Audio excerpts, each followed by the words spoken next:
கிழக்கு வாசல் ஸ்கிரிப்டை என்கிட்ட கொண்டு வந்தது வந்து மனோபாலா. மனோபாலா தான் அதை டைரக்ட் பண்ண வேண்டியது. அந்த 2 குரூப்புக்குமே எல்லா ஊர்லையும் சண்டை வரும், கத்தி குத்திலாம் கூட நடக்கும். அந்த அளவுக்கு ஒரு காம்படிஷன் இருந்தது ரிலீஸ் டைமில். என்ன பேர் வைக்கலான்னு அங்கே டிஸ்கஷன் நடக்கும் போது ஐ திங்க் ஸ்ரீதேவி தான் சொன்னாங்க சுப்பிரமணியன். நாய்க்குட்டிக்கு என்ன பேர் வச்சிருக்க? அந்த படத்துல டைலாக் ரொம்ப நல்லா இருக்கும்.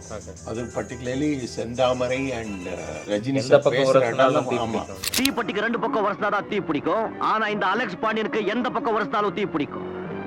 என்கிட்ட இந்த வருஷ வேலையெல்லாம் வச்சுக்காது. சத்யஜோதி பிலிம்ஸ் டி.ஜி. தியாகராஜன் தன் திரையுலக பயணத்தில் மறக்க முடியாத நினைவுகளை நம்முடன் பகிர்ந்து கொள்ளும் ஒரு நினைவூட்டும் நிகழ்ச்சி நினைவோ ஒரு பறவை. சனி மற்றும் ஞாயிறு இரவு 9 மணிக்கு. Presented by Dhanvantharalaya Ayurveda speciality hospital.